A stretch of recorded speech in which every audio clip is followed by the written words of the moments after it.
도통TV 생활문화 컨설팅. 자, 이번 시간에는 어린 왕자 영상을 다시 찍도록 하겠습니다. 지난번까지 1탄, 2탄, 3탄, 4탄까지 4편을 보내드렸습니다. 오늘은 5탄, 5단원부터 들어가도록 하겠습니다. 이 5탄에서는 어떤 내용이 나오느냐 하면은 바오밥나무 얘기가 나와요. 이게 이제 자연스럽게 이제 양을 앞에서 양 얘기했지 않습니까? 그래서 뭐 늙은 양, 병든 양 이러다가 안 돼가지고 결국은 상자에 들은 양을 보이지 않는 양을 줬을 때 그 양에 흡족해 하는 거지 않습니까? 진도는 눈에 보이지 않는다라는 얘기인데, 이 양들이 결국은 뭐냐 하면은 가시나무라든지 이런 것들을 먹느냐에 대해서 이제 딸기나무나 이런 걸 먹느냐라고 했을 때, 물어봤을 때 먹는다고 했거든요. 그러면은 바오밥나무도 먹느냐라고 물어봐요. 저자가 봤을 때는 바오밥나무는 수천 년씩 크기 때문에 어마어마하게 크지 않습니까?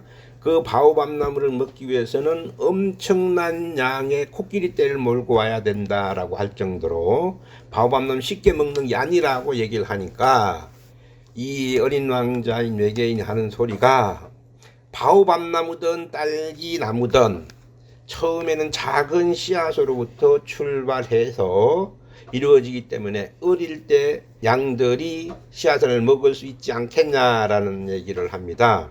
그런데 문제는 이 바오밥나무를 초기에 잡아주지 않는다면은 나중에는 어마어마한 나무가 되어서 별을 구멍을 뚫고 파괴를 시킬 수가 있다라는 얘기를 해요. 자, 여기서 우리 한번 생각해 봐야 됩니다. 여기에 나오는 바오밥나무는 무엇에 대한 얘기냐? 이 바오밥나무는 나무로 등장을 시키지 않습니까?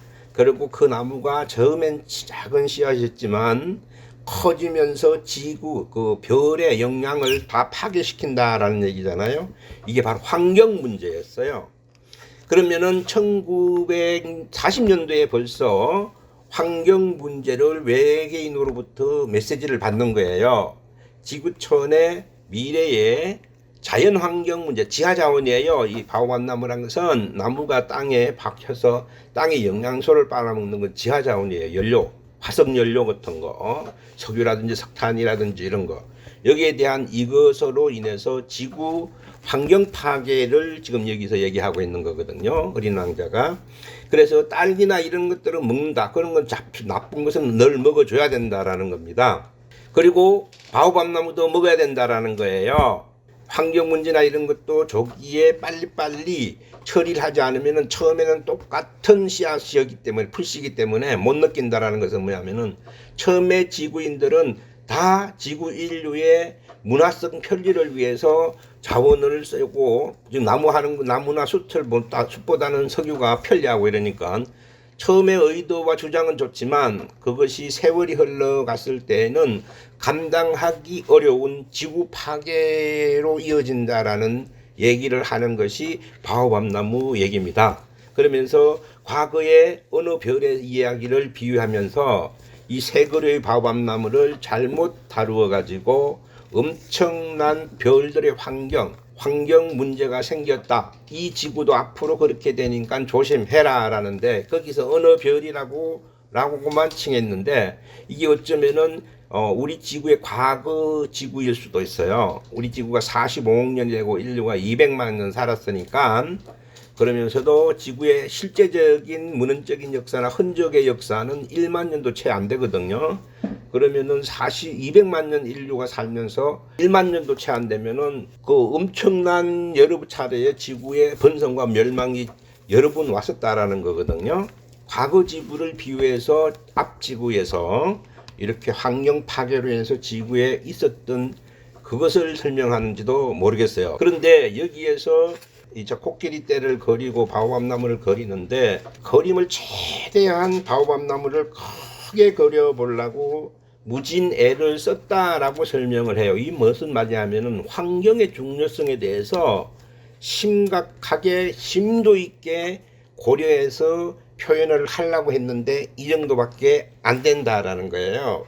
그리고 이와 같은 것은 어린 아이들부터 어린 아이들부터 환경 문제는 미리미리 교육을 시켜서 언제라도 이 환경 문제 인식을 심어놔야 미래 지구의 환경적인 안전을 지킬 수 있다라는 환경 예언이에요. 이게 이제 뭐를 보느냐 하면은 이렇게 우울하고 지구 파괴가 오고 이랬을 때에 우울함이 올 때는 자기는 해를 본다고, 해를 보러 가자, 해가 지는 것을 보러 가자고 해요. 그러니까 작가는 해를 기다려야 돼, 해가 질 때까지라고 하거든요. 근데 어린 왕자가 왔다라는 소옥성 B612호는 아주 작은 별이라서 어떤 때는 해를 보고 싶으면 47번을 봤다라고 얘기를 해요. 지금 작자인 생텍쥐베리는 해는 저녁때가 질 때까지 기다려야 볼 수 있다라고 해요. 이러면서 하는 소리가 뭐냐면 항상 나는 지구에 머물러 있다라는 생각에 빠져 있어서 이들의 얘기를 이해할 수가 없다라고 하거든요. 왜 이런 말을 등장시키느냐 하면은 소옥성 612호의 작은 별, 우주에는 무한히 작은 별들도 많습니다. 뭐 요즘 저기 보이저호가 가면서 은하나 우주 태양풍까지 나가면서 엄청난 많은 양들의 외계 행성들의 정보를 나오고 있으니까 여러분들 유튜브에서 저기 뭐 보이저호라고 쳐갖고 보셔도 충분한 기본적인 정보를 얻으실 수가 있어요. 이것은 무슨 말이냐면 항상 우리는 우리 속에서 우리 입장에서만 사고방식으로 판단하고 인식한다라는 거예요. 그러면은 여기 어린 왕자가 하는 이 얘기를 할 수가 없다라는 얘기가 됩니다. 그러면서 환경 문제나 이런 것들도 1940년도 경에는 솔직히 환경 오염은 생각지도 못하고 심지어 연료가 없어서 못 구해서 못 썼던 입장이었거든요. 그런데 그때의 지구의 환경 문제를 논하고 앞으로 지구가 이렇게 될 위험성이 있다라고 한 정도라면은 미래 지구에 앞으로 닥쳐질 모든 것들에 대한 전체적인 얘기를 지금 외계인이 와서 이렇게 메시지를 주고 있는 겁니다.